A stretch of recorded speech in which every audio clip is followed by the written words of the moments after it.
की या नहीं की ये मैटर ही नहीं है, मैटर ये है कि हिट किया क्यों, इसको समझते हैं लोग। देखिए पाकिस्तान में हमारे यहाँ से ब्रह्मोस मिसाइल जो थी फायर की गई और वो पाकिस्तान में जाके गिर गई थी, और ये गिरी थी जब वहां पर तो वो एक नॉर्मल से जगह पे गिरी थी जिसका नाम था मियाँ चानू। 9 मार्च को ये जाकर यहाँ पर हिट हो गई थी ब्रह्मोस मिसाइल। वहां 2-4 गो घर और था, किसी की मृत्यु नहीं हुई, लेकिन अंडर कंस्ट्रक्शन था, उड़ गया घरे दुआर। यहाँ पर वहां के लोग डर गए कि आखिर ये हुआ क्या है। तो उसके बाद वहां पर जो जो inter service public relation officer होते हैं ISPR, कहीं पे भी देखिएगा तो एक PR ऑफिसर होता है, PR पब्लिक रिलेशन, यही लोग सारे लोग पब्लिक से कांटेक्ट करते हैं। जैसे मीडिया वाले को पास भी एक पूरी की पूरी PR टीम होती है। अब किसी मीडिया वाले को मान के हमारा इंटरव्यू लेना है, खान सर का इंटरव्यू, तो उन लोग को क्या पता, वो अपने PR टीम को बोलेंगे कि खान सर का नंबर निकालो, बताओ कहाँ बात करना है, तो वो PR टीम ही काम करती है। तो हर डिपार्टमेंट का एक PR ऑफिसर होता है, पब्लिक रिलेशन ऑफिसर, वही बताता है क्या हो रहा है क्या नहीं हो रहा है, एक तरह का प्रवक्ता होता है। तो इन्होंने कहा कि हमारी टेरिटरी में एक पता नहीं अनआइडेंटिफाई कोई ऑब्जेक्ट घुस गया, 4 मिनट तक उड़ते रहा, प्रोजेक्टाइल था, वो आया गिर गया, किसी की जान माल की क्षति नहीं हुई है, हमने उसे पूरी रडार में ट्रैक किया, आके वो यहाँ पे गिर गया। ये इन लोग का स्टेटमेंट था। एक्चुअली में हुआ क्या था कि भारत से मिसाइल लॉन्च किया गया था, लेकिन ये दोनों देशों में विवाद न हो जाए इसलिए भारत सरकार के पहले से एक समझौता है 1999 का। 21 फरवरी 1999 में अटल बिहारी वाजपेयी और नवाज शरीफ के बीच में एक लाहौर एग्रीमेंट साइन हुआ था, लाहौर डिक्लेरेशन। इसमें कहा गया था कि अगर दोनों सेनाओं की ओर से अगर कभी भी गलती से कोई मिसाइल या हमला हो जाता है तो वो लोग हॉटलाइन पे बात करके इसका कंफर्मेशन कर देंगे कि जानबूझ के किया गया या गलती से हुआ है, इसकी अवगत करा दिया जाएगा। तो उसके लिए भारत की ओर से हॉटलाइन पे बात करके बता दिया गया पाकिस्तान को 2 दिन बाद कि भैया हमारी ओर से गलती से चला है। अब ये हॉटलाइन क्या होता है? ये हॉटलाइन फोन में कभी रिंग नहीं बजते। आप जैसे मोबाइल में डायल करते हैं किसी को तो सबसे थोड़ा पहले बोलेगा नमस्कार, भारत ने 150 करोड़ कोविड टीकाकरण पार कर लिया, 175 करोड़, उसमें ये सब कोई रिंगटोन नहीं होता है। वो फिक्स होता है, करना कहाँ है, हॉटलाइन होते हैं, उसमें 4-5 नंबर ही, मतलब लिमिटेड नंबर होते हैं, वहीं फोन करना। एक बार फोन करेंगे तो पटाख से वहां लग जाएगा। तो हमेशा इमरजेंसी में होता है। अगर हम कहीं किसी पे फोन पे बात कर रहे हैं और कोई नॉर्मल आदमी हमको कॉल करेगा तो उसको वेटिंग बता देगा, लेकिन अगर हॉटलाइन से कॉल करेगा तो जिससे हम बात कर रहे हो तो उसका फोन कट जाएगा और डायरेक्ट आ जाएगा मेरे पास आदेश। तो ये हॉटलाइन 2 देशों के बीच में होता है। मुख्यमंत्री जब कॉल करते हैं तो हॉटलाइन से कर सकते हैं, प्रधानमंत्री वगैरह, तो हॉटलाइन से भारत सरकार ने उन्हें बता दिया कि ऐसा ऐसा हुआ है। शुरुआत में ये मामला दब गया था, लेकिन पाकिस्तान के लोगों को लगा कि उनकी तो मेरी बेइज्जती हो गई, किसी ने आया पूरा बजा के चला गया, इसकी जांच होनी चाहिए। अब ये भाई साहब ये कर रहे हैं कि इसकी जांच कराएंगे हम, कैसे मिसाइल आया और ऐसे हमारे देश के अंदर घुस गया 124 किलोमीटर। अब ये मामला लेके जाएंगे यूएनओ में सिक्योरिटी काउंसिल में उठाएंगे, रूस से कहेंगे, चाइना से कहेंगे, इस्लामिक ऑर्गेनाइजेशन के देशों से कहेंगे। इन लोग का कहना है कि यूएनओ तक में ये मामला उठेगा कि आखिर ये मिसाइल आया क्यों। ये गधा पाकिस्तान उसी चाल में फंस गया जिसमें हम इसे फंसाना चाहते थे। हम ये चाहते थे कि पाकिस्तान इस पर बवाल करे और ये मामला इंटरनेशनल हो, लेकिन इन गधों के यहाँ पता नहीं कोई इंटरनेशनल रिलेशन पढ़ाता भी है कि नहीं, इन गधों को कुछ नहीं पता, ये हल्ला कर दिए हैं। एक्चुअल में ये मिस फायर नहीं था, ये डायरेक्ट फायर किया गया था जानबूझ के। हम आपको कुछ प्रूफ देते हैं, आप समझिए क्यों डायरेक्ट फायर किया गया था। यह मिसाइल जब उड़ती है हरियाणा से तो यहां से लगभग हरियाणा पंजाब के बॉर्डर से 2 मिनट तक इंडिया में रहती है, फिर ये कर्व करके पाकिस्तान में जाती है, 4 मिनट तक ये पाकिस्तान में फ्लाई करती है। अब ये बताइए, जो मिसाइल ऑपरेटर इसे 4 मिनट तक फ्लाई कर रहा है, तो भारत में जो मिसाइल ऑपरेटर उसे भी पता है कि वो इंडिया का बॉर्डर छोड़ दिया और पाकिस्तान में जा चुका है। तो पहला बात कि जब वो 4 मिनट तक दुश्मन की टेरिटरी में घुसा कैसे, ये इंडिया वाले को तो पहले से पता था। एक और गलती क्या थी, सेल्फ डिस्ट्रॉइंग सिस्टम होता है। जब कभी भी मिसाइल अपने रास्ते से भटकता है तो उसे मिसाइल के अंदर ऑटोमेटिक डेटोनेटर लगा होता है जो मिसाइल को रास्ते में ही ब्लास्ट कर देता है, जिससे कोई नुकसान नहीं होता है। तो किसी भी मिसाइल को मारने से पहले उस मिसाइल का एक ऑपरेटर रूम होता है, उस ऑपरेटर रूम से उस मिसाइल को फायर किया जाता है। फायर करने के बाद वो ऑपरेटर इस मिसाइल को रडार पर देखता है, अगर रास्ता भटकता है तो सेल्फ फायर कर देता है। इस मिसाइल को सेल्फ फायर नहीं किया गया, बल्कि ऑपरेटर चुपचाप देख रहा था, मजा मार रहा था कि घुस गया है पाकिस्तान में चला गया है 124 किलोमीटर तक। तो एक ये दूसरा प्रूफ, और भी कई सारे प्रूफ हैं। तो समझिए कैसे। ये नक्शा पाकिस्तान ने जारी किया, पाकिस्तान हमने ये जारी किया पाकिस्तान। इसमें जो तीर का निशान है ये दिखा रहा है मिसाइल किस तरह आया और कैसे ये यहां से जाकर यहां मियां चन्नू पे जाके गिर गया। यहां पर देखिए कैसे मिसाइल ने सबसे पहले अपने से अगर मिस फायर होगा तो सीधे जाएगा, अपने से मिस फायर होगा तो सीधे।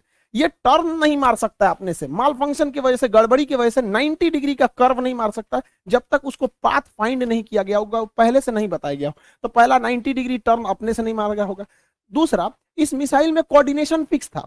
किसी भी मिसाइल को मारने से पहले उसका जीपीएस लोकेशन कोऑर्डिनेशन फिक्स किया जाता है कि यहीं पर जाना है, लेकिन इसमें कोई बारूद नहीं था। देखिए अमूमन यही होता है कि पहले उसमें बारूद यानी वारहेड भरा जाता है, पहले उसमें वारहेड भरा जाता है, तो इसमें वारहेड था नहीं। जब वारहेड भर दिया जाता है तब उस मिसाइल में फीड किया जाता है कि इस मिसाइल को जाना कहाँ है। तो इस मिसाइल में जाना कहाँ है ये फीड कर दिया गया था, और वारहेड नहीं फीड किया गया था। और जाना भी कहाँ है, मियाँ चन्नू पे। यहाँ ना कोई स्ट्रेटेजिक लोकेशन है, ना कोई सेना का स्कूल है, कुछ भी ऐसा नहीं है।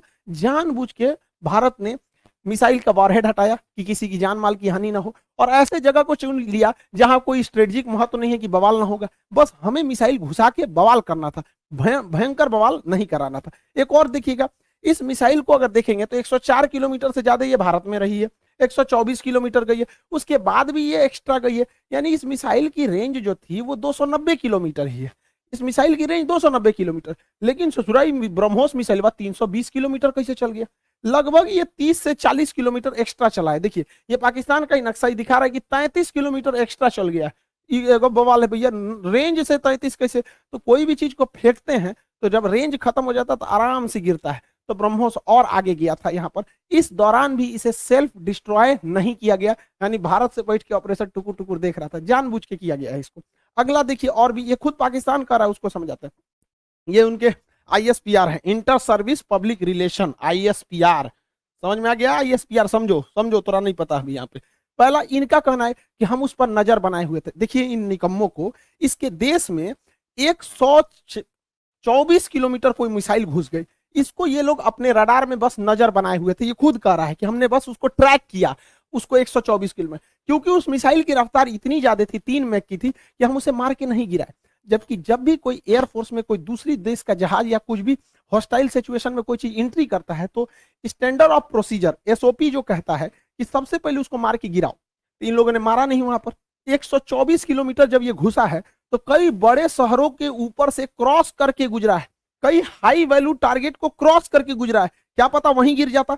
तो इससे यह साबित हो जाता है कि इनके पास ब्रह्मोस को मार के गिराने की क्षमता है ही नहीं, वरना इतने हाई वैल्यू टारगेट के ऊपर से गया है, वहीं गिर जाता तब क्या हो जाता। ब्रह्मोस न्यूक्लियर कैपेबल मिसाइल है, यानी इनके देश के ऊपर से इतनी बड़ी मिसाइल चली गई। ये लोग केवल और केवल बेशरम लोग कह रहे हैं कि हम उसे ट्रैक कर रहे थे। करते रहो ट्रैक, यहां से इतना डिग्री कर्व मार के तुम्हारे यहाँ आके गिर गया। पाकिस्तान इसे मार के गिरा भी नहीं सकता, क्योंकि ब्रह्मोस 3 मैक से चलती है। इसके पाकिस्तान के पास चाइनीज रडार है, इन चाइनीज रडार की हेल्प से इसके पास 2 तरह के मिसाइल क्षमता है। एक HQ-7 है, ये 30 से 40 किलोमीटर की दूर की मिसाइलों को मारता है। एक HQ-9 है, ये लगभग 150 किलोमीटर मार सकता है। ये दोनों चाइना का है। इस सबको पता नहीं चला कहाँ चल गया यहाँ पे, इन सब किसी काम का नहीं। अब इससे चाइना भी घुस आया है, क्योंकि उसका ऑर्डर दे रखा था। चाइना पूरी दुनिया को ऑर्डर दिया था कि भैया हमारा HQ-9 डिफेंस सिस्टम बहुत अच्छा है, ले लो। अब पूरी दुनिया ने उसको ऑर्डर कैंसिल कर दिया कि सोचा तोरा कोने काम का मिसाइल है। भारत का ब्रह्मोस घुस गया है वहां पर, अब ये घुस आया है पाकिस्तान के ऊपर कि सोचा, तो पाकिस्तान इसको कह रहा है तोरा मिसाइल फायर नहीं हुआ तो हम क्या करें। अब फिलीपीन ने ऑर्डर दे दिया था ब्रह्मोस को, अब वियतनाम भी कह रहा है हमको भी चाहिए, इंडोनेशिया कह रहा है हमको भी चाहिए, ताइवान कह रहा है हमको भी चाहिए। अब ब्रह्मोस एकदम जबरदस्त है यहाँ पर। अभी भी किसी को डाउट होता है कि भारत से मिसाइल गलती से छूट गई है, अभी भी मन में डाउट है तो दिमाग लगाइए। हम आपको मिसाइल छूटने के 10 दिन पहले अपना एक वीडियो का छोटा सा क्लिप बना दिखाते हैं, जो यूक्रेन मुद्दे पे बताए थे। उसको जरा ध्यान से देखिए और दिमाग लगाइए, आपको खुद पता चल जाएगा कि भारत ने मिसाइल जानबूझ के मारा था। इस दुविधा में हम लोग हैं कि अमेरिका का साथ दें कि रूस का साथ दें। इसके लिए सबसे अच्छा रास्ता क्या होता है समझिए। मान के चलिए हमारे 2 बहुत करीबी आदमी हैं, उन दोनों का बियाह पड़ गया, वो कह रहा है कि हमरे बियाह में आना, वो कह रहा है हमरे बियाह में जाएगा, तो भैया हम एक में जाएंगे तो दूसरा से संबंध खराब हो जाएगा। एक काम करते हैं, कोई दिन हम अपने बियाह कर लेते हैं, बातें खत्म हो जाएगा, भैया हम अपने बियाह में बिजी थे। इसी वजह से सबसे अच्छा तरीका है, ना हम रूस के फेवर में जाएंगे और ना ही हम अमेरिका के फेवर में जाएंगे। सबसे अच्छा तरीका है, मोदी जी को अपनी सेना को बोलिए कि गलवान घाटी में 2 किलोमीटर आगे घुस जाए।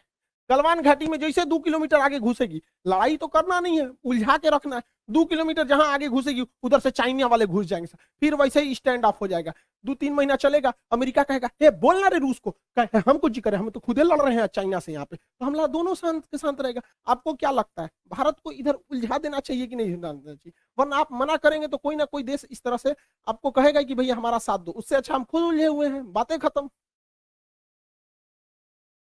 फ्री में पैसे इस तरह से आपको कहेगा कि भैया हमारा साथ दो, उससे अच्छा हम खुद उलझे हुए हैं, बातें खत्म।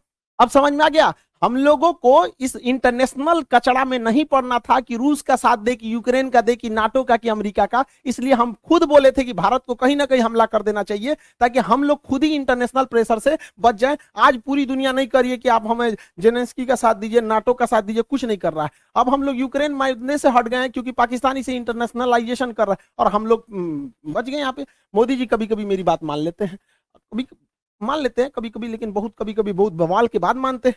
अभी देखिए पिछली बार रेलवे में पूरा बवाल हुआ, तब जाके उन्होंने अपना नोटिफिकेशन जारी किया, उसमें भी दो चार परसेंट इधर उधर करिए दिए हैं वहां पर भी रेलवे वाले में। और एयरफोर्स की वैकेंसी अभी रिजल्ट अभी तक रोक के रखे हैं। भैया ये एयरफोर्स वाले हैं, इन लोग को पढ़ा पढ़ा हम लोग बैठे हुए हैं, भेजिए, उड़ाए सब जहाज, मारे सब यहाँ पर। कितना लोग को हम लोग रोक के रखे यहाँ पर, तो कम से कम एयरफोर्स की तो रिजल्ट क्लियर करना चाहिए। मान जाते हैं मोदी जी बतिया, जैसे हमला करने वाला कैसे बोले 10 दिन में मान गए यहाँ पर, तो कभी कभी मानते हैं कभी कभी नहीं मानते। अब पाकिस्तान धमकी दे रहा है कि हम इस मिसाइल का रिवर्स इंजीनियरिंग कर देंगे। दूर बैल कहीं का रिवर्स इंजीनियरिंग करेगा। जब भारत ने इतना स्ट्रेटजी बना के मारा था, तो देखिए रिवर्स इंजीनियरिंग में जहाज का मेन चीज क्या होता है, उसका इंजन, पूरा इंजन तबाह हो गया, इंजन पूरी तरह तबाह हो गया। जो सीकर होता है, जो रडार होता है आगे, वो जहाज के अगवे लगा रहता है, वो थुथुर में पूरी तरह से उधिया गया है यहाँ पर। इसका जो सॉफ्टवेयर है, बिना सॉफ्टवेयर का जहाज उड़वे नहीं करता है, बिना सॉफ्टवेयर का मिसाइल नहीं उड़ सकता है, मोबाइल काम ही नहीं करता बिना सॉफ्टवेयर के। इनके सॉफ्टवेयर कहाँ है? तो अभी भी मिसाइल को देखिए, मिसाइल अपने से डिस्ट्रॉय नहीं हुई है, जानबूझ के इसे छोड़ा गया। तो पाकिस्तान कर रहा है, ये किस धातु का बना है ये हम पता कर लेंगे। रे ससुरा लोल, अगर तुम ये पता कर लेगा किस धातु का है, तो तुम अभी तक बना चुका रहता कि किस धातु का है। धातु पता करके बता, इंटरनेट पे मिलता है, हमरा से पूछ लियो, आके हमसे पूछ लियो। केमिस्ट्री में जब मेटलर्जी चैप्टर पढ़ाएंगे ना, धातु कर्म चैप्टर पढ़ाएंगे, धातु शोधन, सांद्रण, निस्तापन, भंजन, वहीं बता देंगे मेटलर्जी में तुमको। ब्रह्मोस का खोजेंगे, लोल कहीं का, कौन सी बचल है ब्रह्मोस में? कुछ नहीं मिलने वाला है। लेकिन हाँ, ये बवाल कहेगा हमने ब्रह्मोस का कॉपी बना लिया, अमेरिका के टॉमहॉक का हमने कॉपी किया था, हमने कॉपी बना लिया। ऐसा कुछ कॉपी नहीं बना पाएंगे, क्योंकि बहुत ही टफ इंजीनियरिंग होती है इसके अंदर।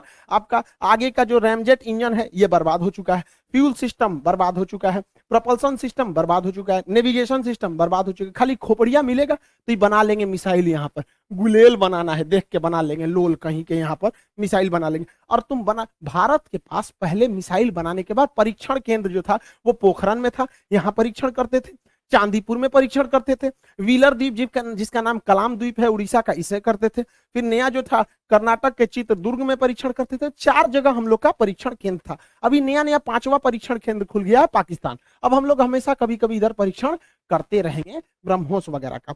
और पाकिस्तान का नया सरदर जो है ब्रह्मोस जो है, वो नेवी से तो मार ही सकता है, एयरफोर्स से मार ही सकता है, जमीन वाला तो अभी मार के गया है। इसका नया खतरनाक वर्जन ब्रह्मोस 2 आ रहा है, जो 800 किलोमीटर मारेगा। यानी पाकिस्तान में बैठे बैठे, पाकिस्तान हेल के अफगानिस्तान है के कजाकिस्तान चल जाएगा वहां पर। ब्रह्मोस 2 आ रहा है, इसका बाप है ये ब्रह्मोस का। अभी इसी से नहीं लड़ पाए तो दादा आ रहा है। दूसरा ब्रह्मोस NG आ रहा है, बहुत हल्का रहेगा और बहुत दूर तक मारेगा। तो तुम ससुरे, एक तो तुम्हारे बाप के बस की बात है नहीं रिवर्स इंजीनियरिंग, क्योंकि बचा ही कहाँ है। अगर उस तरह से देखिएगा तो हम तो वियतनाम को, फिलीपीन को बेचे हैं, वही बना ले रिवर्स इंजीनियरिंग। रिवर्स इंजीनियरिंग इतना आसान है तो हम लोग राफेल खरीद के लाए हैं, नहीं बन जाएगा। और तुम्हारा रिवर्स इंजीनियरिंग इतना तगड़ा है तो चाहे अमेरिका से तुम F-16 जहाज खरीदे हो, तुम उसको 20 साल से उड़ा रहे हो, अब बैल आज तक तुम अपने जहाज J-17 का एक तो इंजन नहीं बना पाए, कौन सी रिवर्स इंजीनियरिंग करते हो? मनोवैज्ञानिक दबाव बनाओगे कि हमारे पास ब्रह्मोस 2 आ गया, ब्रह्मोस का कॉपी आ गया है, तो जो एकरे बस का कुछ नहीं है।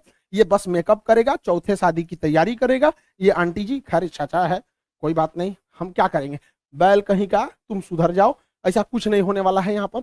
इसलिए रिवर्स इंजीनियरिंग नहीं हो पाएगी। इसको 1 साल से हम समझा रहे हैं, नहीं समझ पा रहे हैं यहाँ पर। इससे कोई रिवर्स इंजीनियरिंग नहीं होगी। अब आप समझ गए होंगे, भारत ने जानबूझ के मारा था यहाँ पर ब्रह्मोस।